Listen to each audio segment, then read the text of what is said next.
the Weekly Show with David J. Maloney. This week, David chats with Blue Oyster Cult drummer Albert Bouchard. And now, here's your host, David J. Maloney. Welcome, everyone, to The Weekly Show. I'm your host, David J. Maloney. On tonight's show, we've got Albert Bouchard joining us again. His band, Blue Oyster Cult, was a trendsetter in the rock and metal scenes for decades with songs like Don't Fear the Reaper and Godzilla, and he's now finishing up a legacy project that has weaved and wound its way through the band's history. Back again after the break to chat about his new album and last in the trilogy, Imaginos Volume 3, Mutant Reformation, is none other than drummer Albert Bouchard. So don't go anywhere. We'll be right back.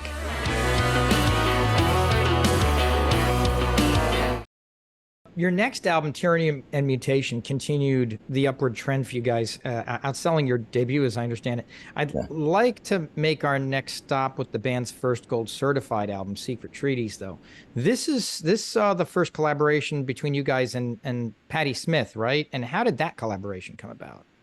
Not actually, because Patti was with us all the way from the beginning. Before we got signed to Columbia, Patti was Alan's girlfriend, and she was getting known as a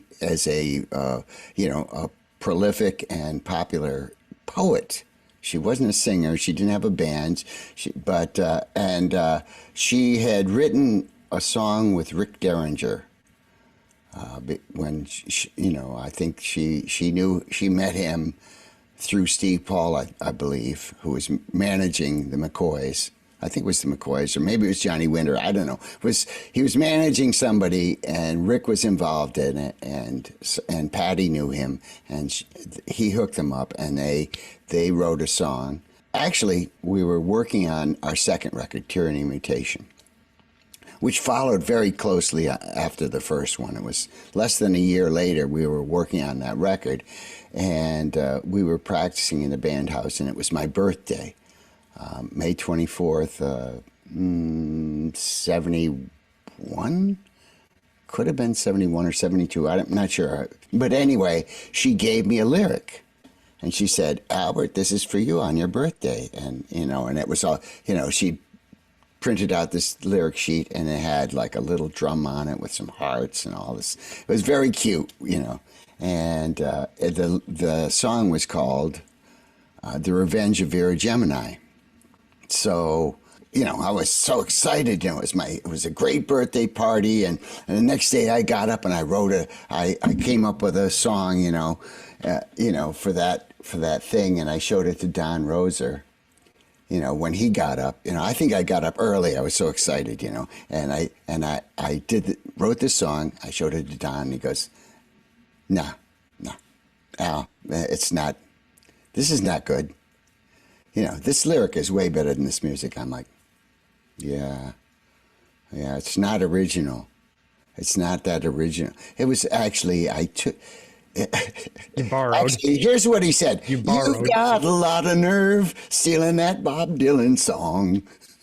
And I'm like, oh, you could tell, right? And he's like, yes, because she had already told me that I share a birthday with Bob Dylan. So, and when I first saw it, I said, oh, you wrote a song about you. So now that's about Bob Dylan. I said, oh, is that his birthday? Is the same day? He said, yeah, it's today. I'm like, wow, okay. So I shelved that. I said, okay. And I said, Patti, you got anything else? She goes, yeah, I got this song, Baby Ice Dog.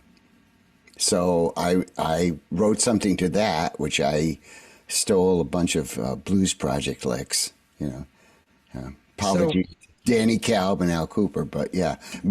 And people liked it. So that was the first time that we ever worked with that, put a song on, and that was on Tyranny and Mutation. So now you've got 3 full albums out, and next comes your live album, On Your Feet or On Your Knees, which went straight to gold. Did you guys have any idea that the live album was going to take off like it did? Any inclination or hunch? We had hoped it would. I mean, we also, because the first 3 records, the first record was mixed by David Lucas. And, although it was okay, it kind of had a lo-fi sound.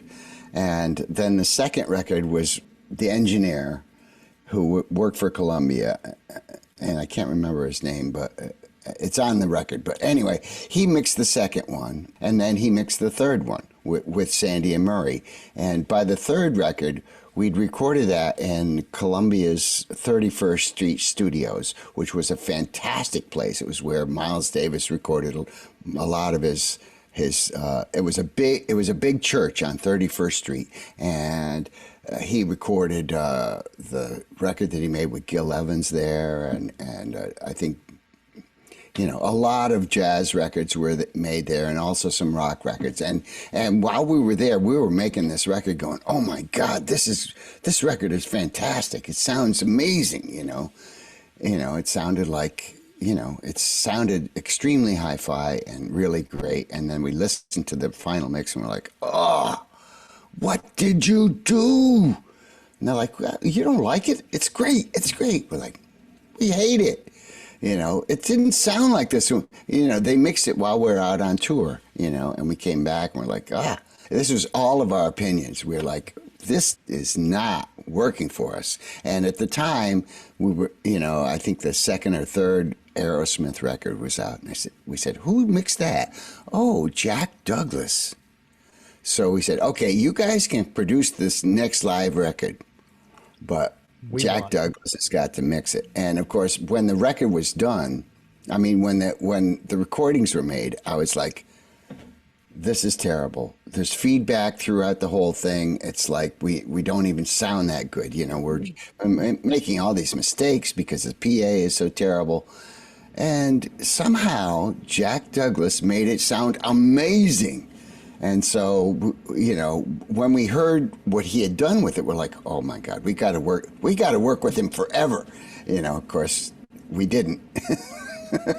Unfortunately, but we did, but after that, we started paying attention to people who were very talented. So the next one after Jack Douglas was Shelley Yakis, who was, he hadn't had that many hits. Actually, when we were in the Software Underbelly, we made a record in A&R with Les Brunstein. This record that Les erased the vocals, and Shelley was the gopher. He would get us coffee. So 5 years later, he's making our first platinum record. Yeah. What did it feel like in the studio recording that album? Did you guys have a feeling like you were making an album that was going to take BOC platinum? Yep. You just knew. Yep. It was just there. And arguably the song that you guys are most known for and has had the most, at least more recent cultural impact, is "Don't Fear the Reaper." How did that song originally find its way onto the album? And did you guys think it was particularly special when you were doing it anyway, as opposed to the other songs on the album? Did it seem like a breakout song for that?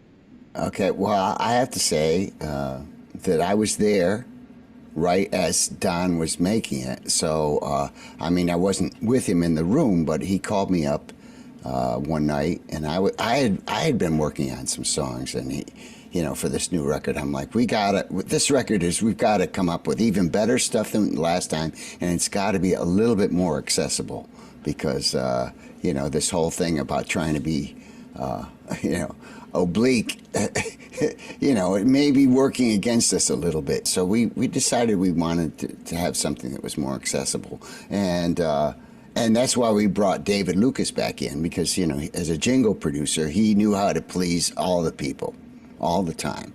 Sandy Pearlman, he only wanted to he wanted fanatical following. He did not care if it was huge. He just wanted people to love the band, those certain people that it would resonate with, which is kind of, it's not, he knew about music and about fandom and stuff like that. So that was a good thing, but at the time, by the time we came to make that record, we realized we had to shift a little bit, and so he played it for me on the he just played the guitar riff, and I'm like, "Hey, oh yes, really once you hear the catchy." riff, That's a good riff, you know.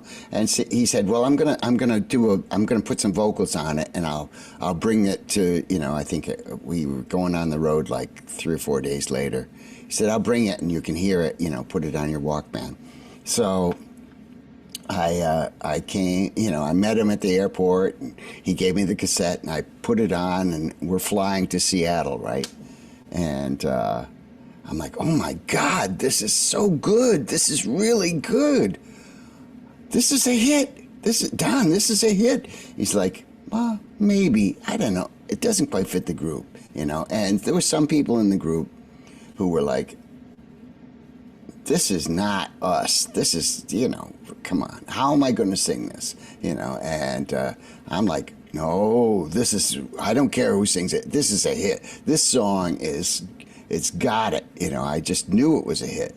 And then we got to Seattle. I had a girlfriend, Monica DeMeo was my girlfriend in Seattle, and I hadn't seen her in a while. And I said, "Monica, you've got to hear this." And so I played it for her, and she started crying. I'm like, wow. She's like, "This is so beautiful." I'm like, yeah. Isn't it great? She's like, "Yeah. Did you write this about me?" I'm like, I didn't write it, Monica. Don wrote it. She's like, "Oh, okay, so you're not breaking up with me." I said, "No." Yeah. And I never did. She broke up with me, but anyway, that's another story. So Queen saw a resurgence of their hit Bohemian Rhapsody after it was in Wayne's World. Did BOC experience something similar with Don't Fear the Reaper after the more Cowbell skit on SNL? Did that suddenly like remind everybody of the song and kind of see a resurgence of it? I think so. I think it had to, because I mean, at that time I had retired from the music business. I decided I had enough. You know, it was too cutthroat.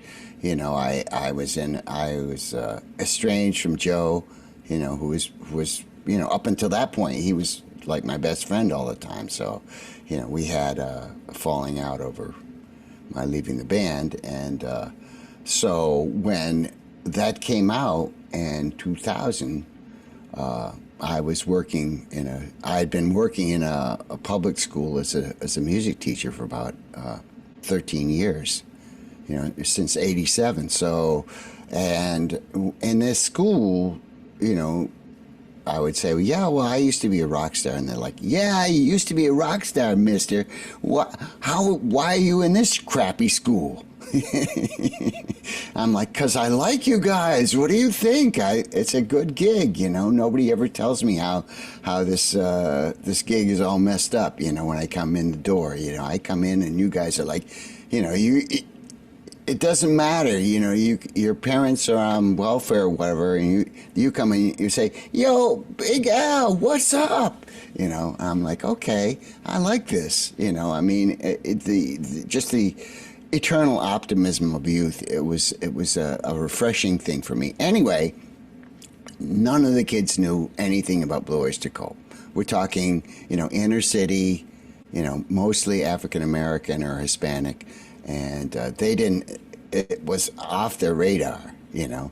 And all of a sudden, everybody knew who I was. I became the star of the school for the next, 18 years or so. And you know, when the kids would come in to see if they wanted to go to the school, and we had a very nice facility. We just gotten it, so it was brand new building. And they come down, they say, "Here's our rock star, you know. You want to take music with this guy, you know?" So I became like a draw in the school, you know. And all the kids knew who I was. They even many times we acted out the whole skit, you know, with different people playing. You know? Was there ever a conversation about including a cowbell in that song, or was it just something that you as a percussionist or whoever just added naturally because you're musicians and that's what you do? Or was there ever a cowbell conversation? It was, the skit was really, I mean, of course they magnified it to the point where it was really silly and funny, but that was the real conversation. David Lucas was like I say, for when we were going to make Agents of Fortune, we decided this is we're trying to be commercial now. We're actually trying to get a mass appeal. So we brought David back. He produced the first record, and Sandy and Murray basically just kind of, they would yes him or no him, but, it was him producing the record. And then they decided they didn't like being told what to do by this commercial hack or whatever they thought. But so they produced Tyranny, Mutation, and Secret Treaties. And then we were kind of sick of that. And so we got Jack Douglas at least to mix the next one. And then when the fifth record, we said we got to get David Lucas back. We demanded that David come back and that we have a really great engineer to mix and make the track sound good. So we got Shelley and we got David Lucas, and so David was like, he had Randy Brecker play a trumpet part on the track. In the middle part, bum, bum, bum, bum, bum, bum, bum, bum, that bizarre kind of like left field, just goes into this other thing. They're like, what song was this? What are we listening to? It was kind of, we originally, we did the song just straight ahead. And I remember saying to Don, I think it needs something else, I think I've got an idea. Change the key. And Don is like, no, it's okay. I got an idea too.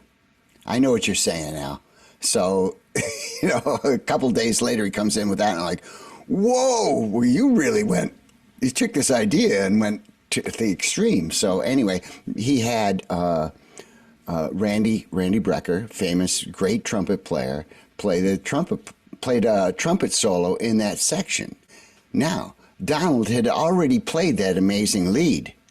And so this was laying on top of Donald's lead, and we're like, I don't think it works. It's not, all of a sudden, where did it's weird enough as it is. Now you got the the lonely bull coming in there, So we had him erase the track. We said, get that off there. That's not going to work. We're not, Don's solo is perfect. It's great.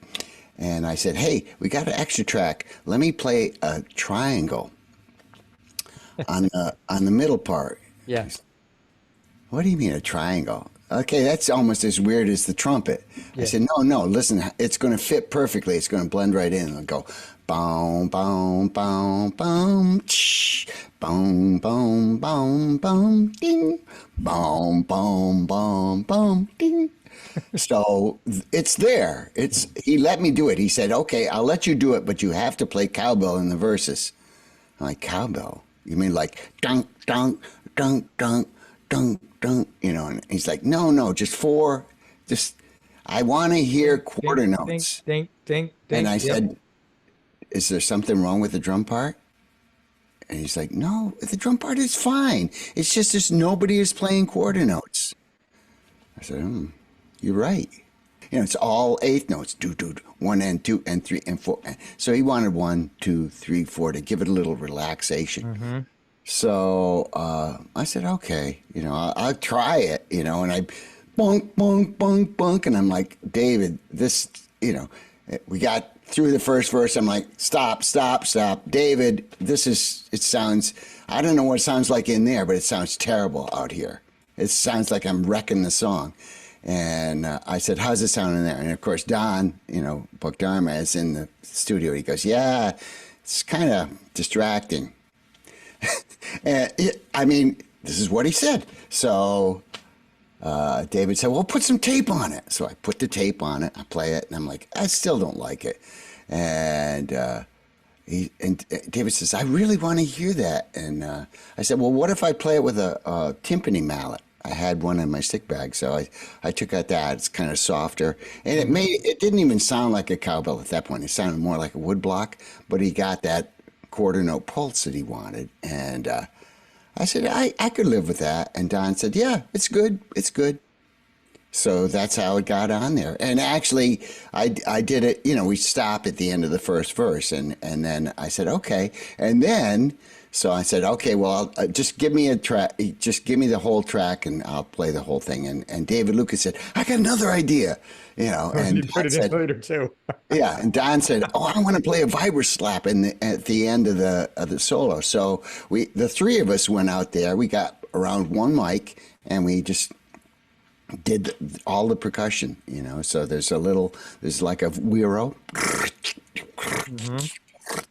that David Lucas played. And at the end of the, at the very last note of the guitar solo, Don goes, so that's how that happened. And it's all on one track. So did that have something, did the I know you guys reissued Agents of Fortune with new tracks in 2001. That seemingly, I guess, did that follow the SNL skit? And would that have something to do with the resurgence? Or were you always planning on, or were you guys previously planning, I guess, on doing the reissue of Agents of Fortune? We had talked about it because we recorded a lot of other songs that never got used, Yeah, and you put them down in like 75 or 76 or something. Where the heck were those tracks living all those years, and in what format? They were just, they were, I mean, I think they probably got to the mixing stage. I know Fire of Unknown Origin was mixed, and that was actually going to be on the record instead of Tenderloin or something like that. So I want to get into some of your more current stuff, but before I do that, I wanted to talk about Spectres because it was released to good critical acclaim, and I feel I'd be leaving something out if I at least didn't ask about Godzilla. What was the band's original idea or intent with that song? I mean, who proposed it? Did you guys have any inkling at all this thing would become one you'd be known for all this time? I'm not surprised because, I know that Don and all of us, we really like novelty tunes. We like Purple People Eater and The Witch Doctor, and, and also there was a song in that Donald and I used to play it with our college band called The Gorilla. And it went, go, go, go, go, gorilla, go now, go, go, go. Go! I don't know who did it. I can't remember. I think there was something the fraternity brothers or something. I don't know. It was like it was a college tune, and so and that kind of maybe made its way somehow into the Go Go Godzilla part. But the original idea came from Patti Smith. She had written a poem, and at the end of the thing, she said. The poem ended with Zilla God, Zilla God, Zilla God, Zilla. So Donald saw that poem. We'd passed it around, we were thinking about trying to turn it into a song. And Donald's like, well, just the Godzilla part, that would be great, So he called up Patti and said, let's write this song, Godzilla. And Patti said, I would love to do it, but I'm on tour right now, or I think maybe she was going on tour. And so she couldn't do it. So she said, and Don said, well, I'll wait till you come back. And then, she's out on the road and he's like, no, I got to get. So he put it down all by himself, and so he ended up not using anything but, the idea. But, yeah. So, I mean, I wonder what would, that's kind of what I was trying to answer in my version. That's our show for tonight. Thank you so much for watching, and a special thanks to musician Albert Bouchard for joining us. Al will be back again next week for the next part of our interview, so please tune back in. Stay safe, everyone.